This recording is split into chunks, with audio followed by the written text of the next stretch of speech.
She protected his crying son when everyone else looked away. Now the city's most dangerous man won't let her go.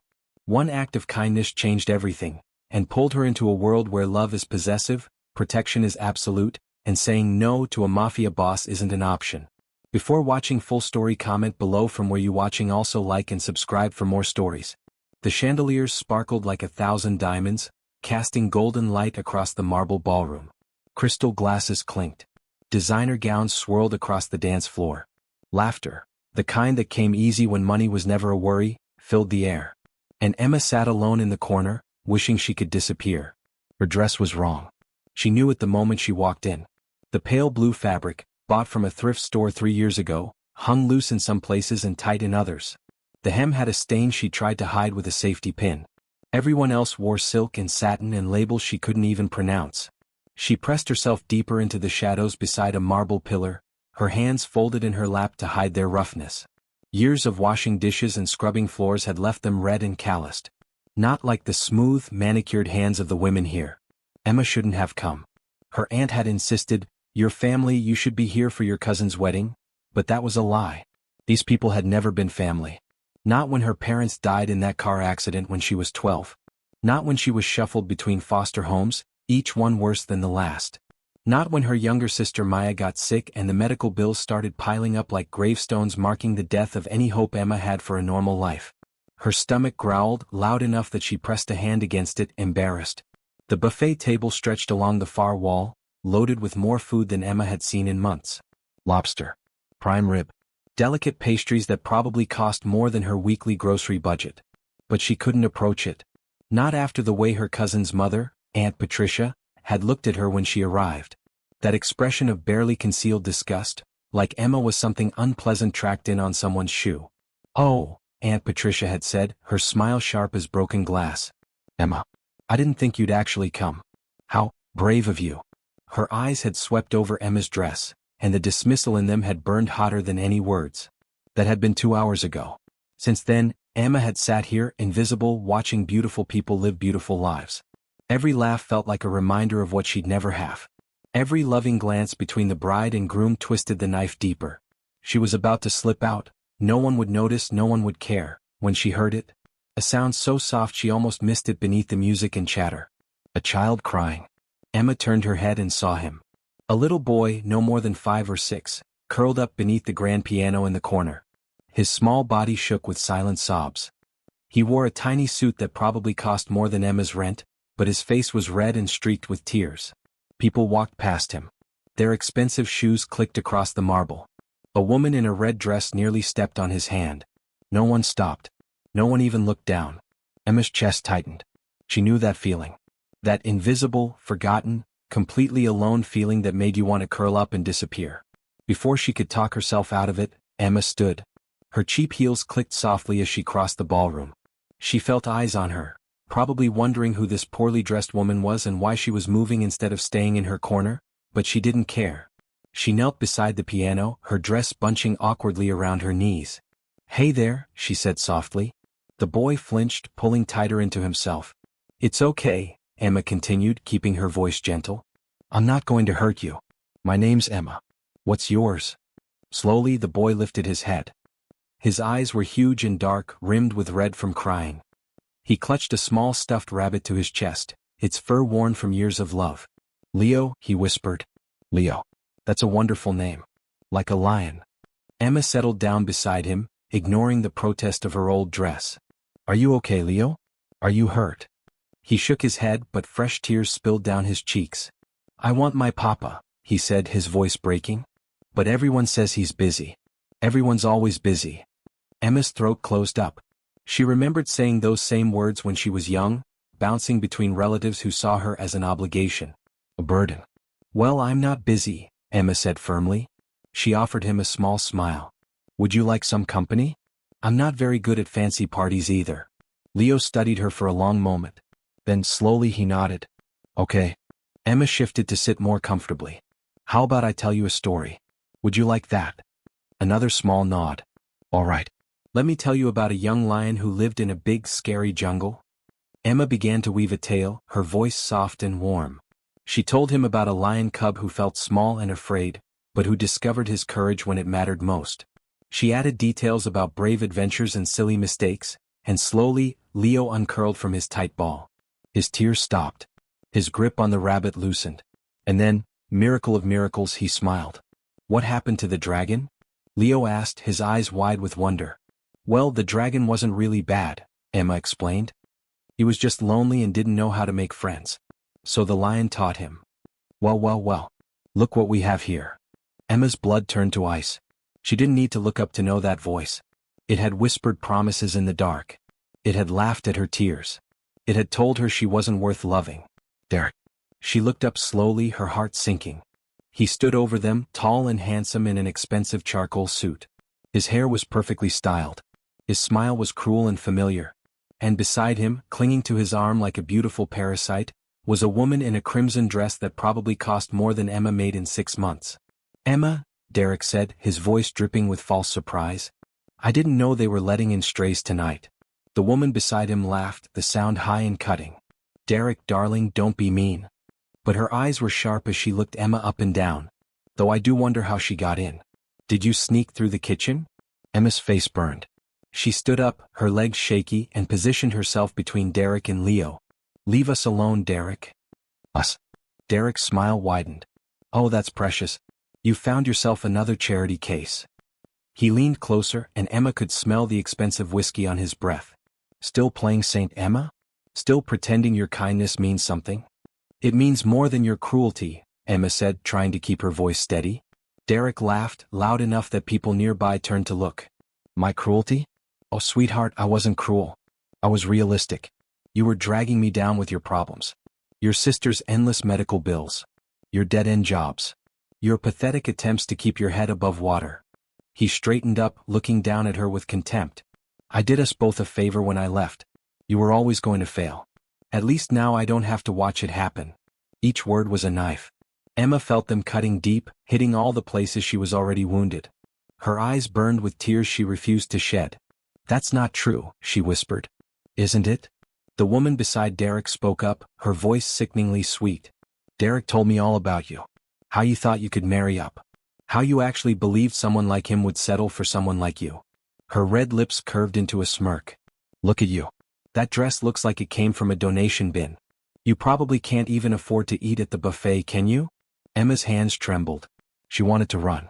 Wanted to disappear. Wanted to curl up like Leo had been and cry until there were no tears left.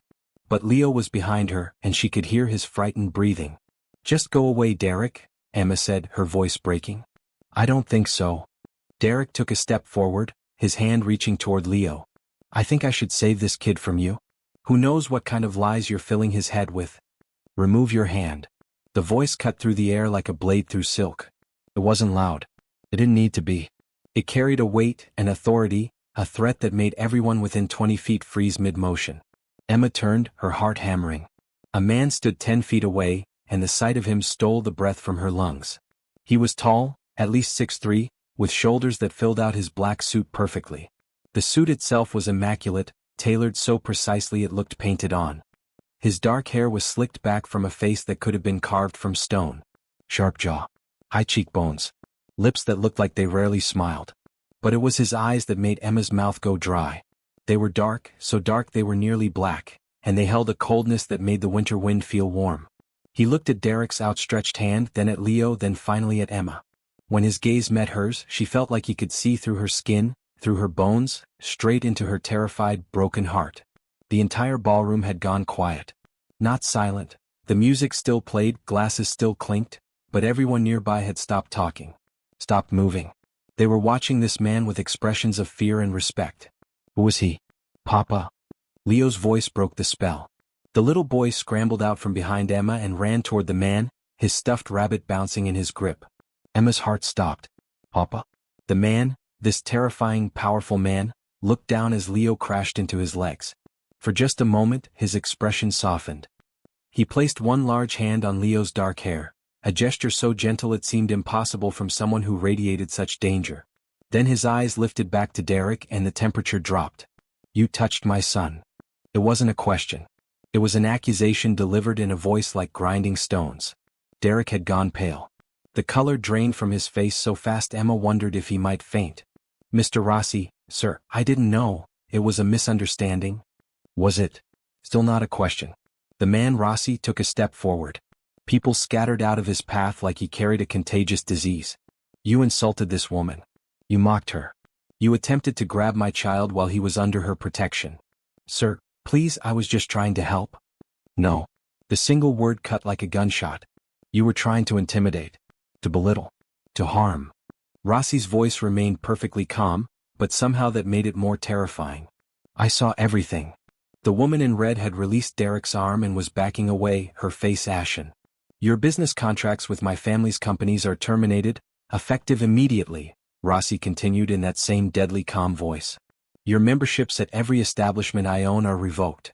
And if I ever—" he paused, letting the silence stretch.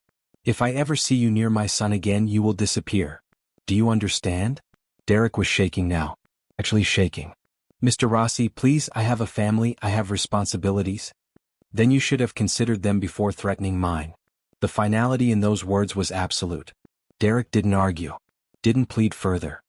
He simply turned and fled, the woman in red hurrying after him on her high heels, both of them vanishing into the crowd. The room slowly came back to life. Conversations resumed. People returned to their drinks.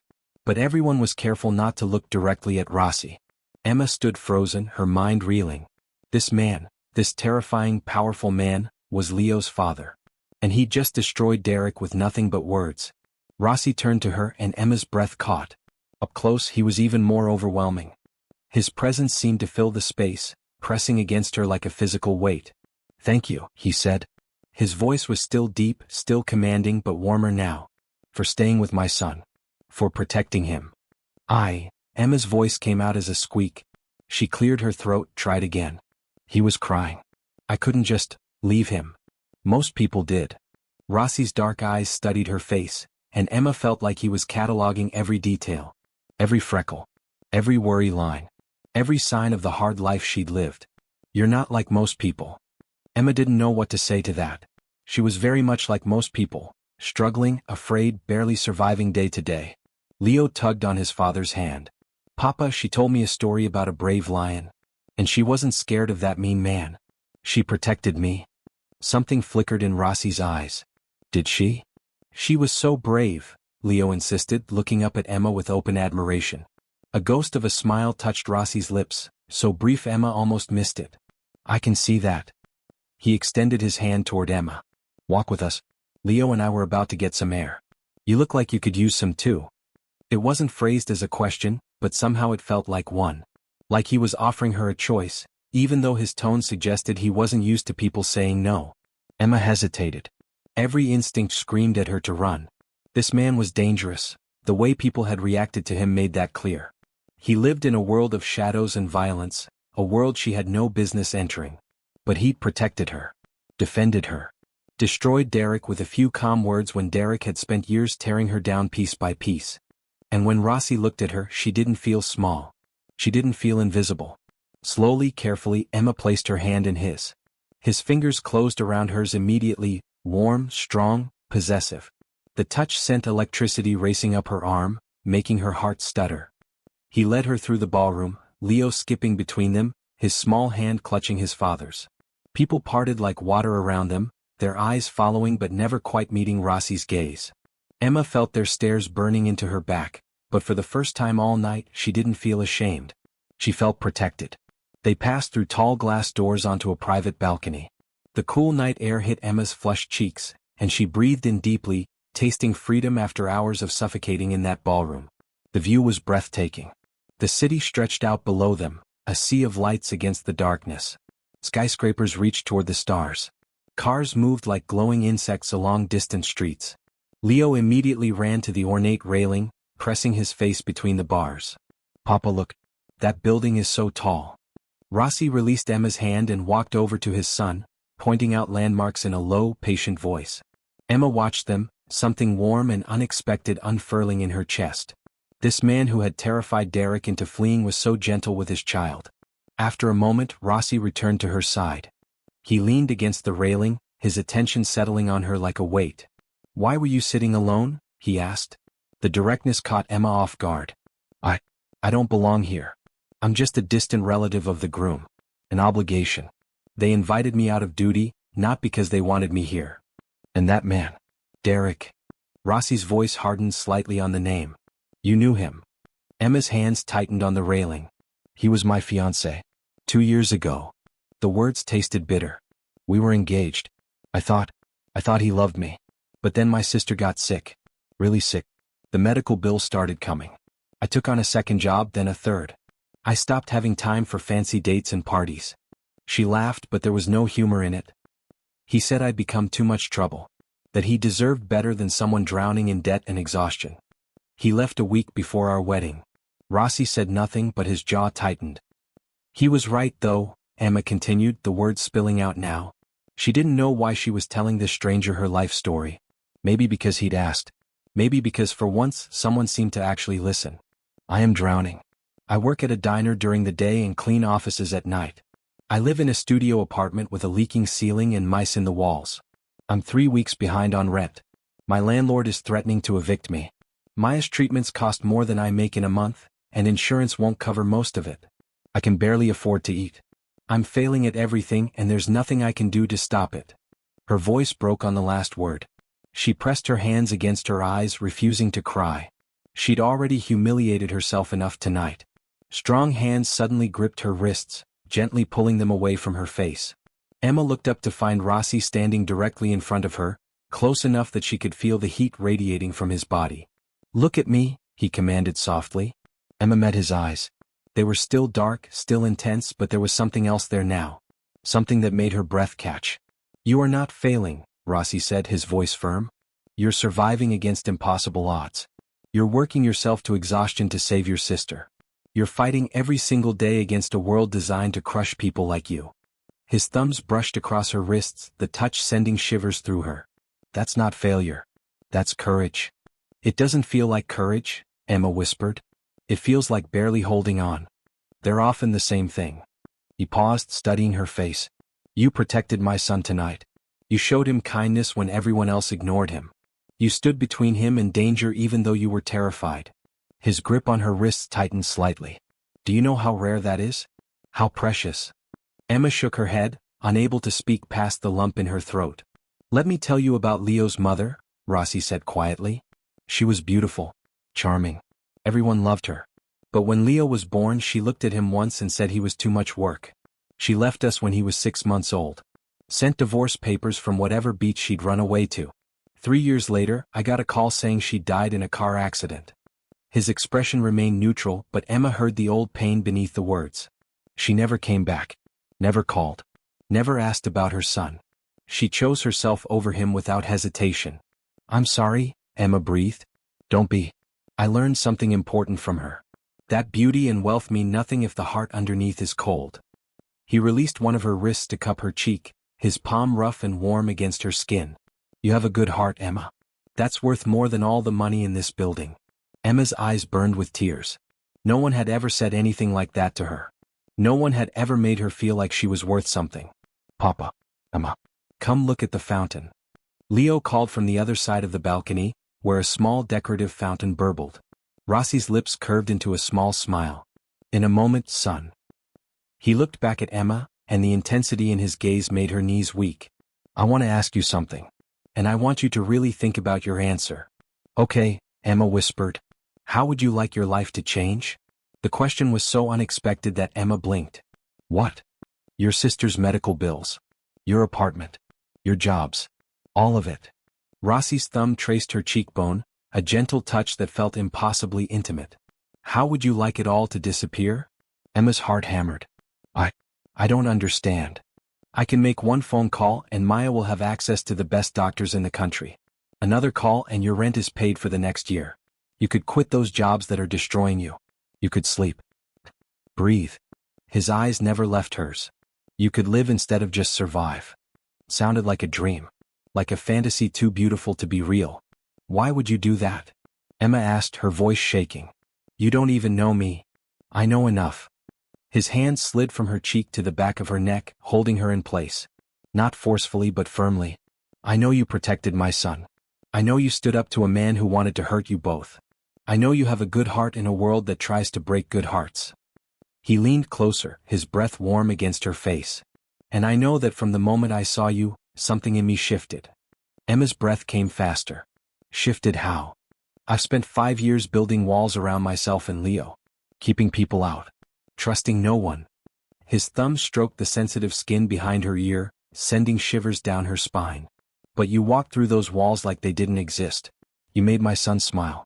You showed kindness that expected nothing in return. And when I look at you... He paused, his voice dropping lower. When I look at you, I want things I thought I'd never want again. What kind of things? Emma whispered. Instead of answering, Rossi pulled her closer. His other hand slid around her waist, bringing their bodies together. Emma's hands came up instinctively, resting on his chest. She could feel his heart beating beneath her palms, steady and strong. Dance with me, he murmured. There's no music. I don't need music. He began to move, a slow sway that had nothing to do with rhythm and everything to do with the electricity crackling between them. Dance with me, Emma. Let me show you what it feels like to be treasured instead of tolerated. Emma let him guide her, her body following his lead. It felt surreal, dancing on a balcony with a powerful, dangerous man who looked at her like she was something precious. Like she mattered. This is crazy, she breathed. Yes. He didn't sound sorry. I have a habit of wanting impossible things. Of taking what others say I can't have. His hand tightened on her waist. And I want you. The words hit her like a physical impact. You can't just, people don't just. I'm not most people. His lips curved into a smile that was equal parts dangerous and seductive. I take what I want. I protect what's mine. And from this moment, Emma, you're mine. I'm not yours, Emma protested weakly. Not yet. He pulled her even closer until there was no space between them. But you will be. Because I'm going to court you. Pursue you. Show you every single day that you deserve to be worshipped, not ground down. I'm going to prove that you're worth more than the world has told you. Emma's head spun. This couldn't be real. Things like this didn't happen to people like her. I can't accept charity, she said, even as her body betrayed her by melting into his embrace. It's not charity. His voice turned hard. It's a choice. My choice. I have more money than I could spend in 10 lifetimes. Letting it help you and your sister isn't charity, it's me using my resources for something that actually matters. But I can't give you anything in return. Can't you? His eyes burned into hers. You've already given me more than you know. You gave my son comfort when he was alone. You showed him that kindness still exists in this cruel world. You reminded me that not everyone is out for themselves. He lifted her chin, forcing her to maintain eye contact. And you're giving me something I haven't felt in years. What? Hope. The single word hung between them, weighted with meaning Emma didn't fully understand. I don't know what you expect from me, Emma whispered. I expect nothing, Rossi said firmly. But I want everything. I want you in my life. In Leo's life. I want to see you smile without that shadow of fear behind your eyes. I want to watch you relax, knowing you're safe and cared for. His thumb traced her lower lip, making her breath hitch. I want to kiss you until you forget every cruel word Derek ever said. I want to show you how a real man treats a woman he values. Emma's pulse raced. She should be terrified. This man was clearly dangerous, clearly powerful, clearly used to getting what he wanted. He lived in a world she didn't understand, full of threats and violence she'd only glimpsed. But when she looked into his eyes, she didn't see danger. She saw desire, yes. Protection. Possession. But also something softer. Something that made her want to believe in impossible things. What if I say no? She challenged, even as her fingers curled into his jacket. Then I'll wait. His lips brushed her forehead, feather light. I'll court you properly. Send you flowers. Take you to dinner. Show you that I'm serious about this. About you. His voice dropped to a rough whisper. But I won't give up, Emma. When I want something, I'm relentless. And I want you more than I've wanted anything in a very long time. That's... Emma's voice failed her. Crazy, he finished, echoing her earlier word. Intense. Probably too fast. A small smile played at his lips. But I didn't build what I have by being patient and playing it safe. When I see something valuable, I claim it. When I see something worth protecting, I do whatever it takes. He pulled back just enough to look at her fully. And you, Emma, are both valuable and worth protecting. Tears spilled down Emma's cheeks before she could stop them. No one had ever said such things to her. No one had ever made her feel like she was anything but a burden. Rossi wiped her tears away with his thumb, his touch surprisingly gentle for such a dangerous man. Don't cry, beautiful. I don't understand why you're doing this, Emma sobbed. I'm nobody. I have nothing to offer you. You're wrong. His voice turned fierce. You have everything to offer. A good heart. Genuine kindness. Real courage. Those are rarer than diamonds in my world. He cradled her face in both hands. Let me help you, Emma. Let me take care of your sister's bills and your rent and everything that's crushing you. Let me show you what life can be when someone actually gives a damn about you. And what do you get out of it? Emma asked, her voice trembling. Rossi's smile turned predatory. You. In my life. Safe, happy, and mine. His eyes darkened with desire. Is that so terrible? Emma's breath caught. The way he looked at her, like she was something he wanted to devour and protect in equal measure, made heat pool low in her belly. This is insane, she whispered. I met you an hour ago.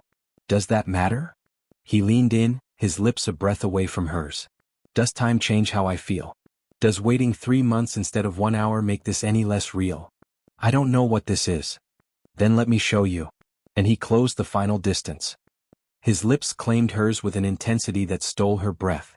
The kiss was fire and possession and promise all rolled into one. His mouth moved against hers with practiced skill, coaxing her to respond, to open for him. Emma's hands fisted in his jacket as every rational thought fled. There was only this, the heat of his body, the taste of his lips, the overwhelming sensation of being wanted. Desired. Claimed. When they finally broke apart, both were breathing hard. Rossi's eyes had gone even darker, burning with barely restrained hunger. From this moment, he said, his voice rough with desire, you're under my protection. No one touches you. No one disrespects you. No one makes you feel less than what you are, extraordinary. His thumb brushed across her swollen lips. You're mine, Emma. Say it. Emma's head spun. This was too much. Too fast. Too impossible. But when she opened her mouth, what came out was, yours. The word sealed her fate. Rossi's smile was triumphant and tender all at once. Good girl. He kissed her again, softer this time but no less possessive. We have a lot to talk about.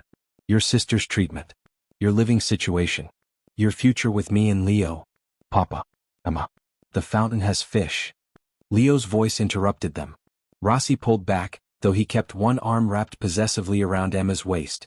Come, he said, guiding her toward where Leo was leaning over the fountain's edge. But this conversation isn't over. Tomorrow you're moving into my guest house. Tomorrow I'm paying off every debt you have. And tomorrow, Emma, your new life begins. Emma let him lead her over to Leo, her mind still reeling. Her hand stayed in his, warm and secure and possessive. She should be scared. Should run. Should do anything but lean into this dangerous man's embrace. But for the first time in years, Emma felt safe. Protected. Like maybe, just maybe, everything was going to be okay. You're mine tonight, Rossi whispered in her ear as Leo pointed excitedly at a golden fish, and every night after. No one will ever hurt you again. I swear it. And looking up into his fierce, possessive eyes, Emma believed him.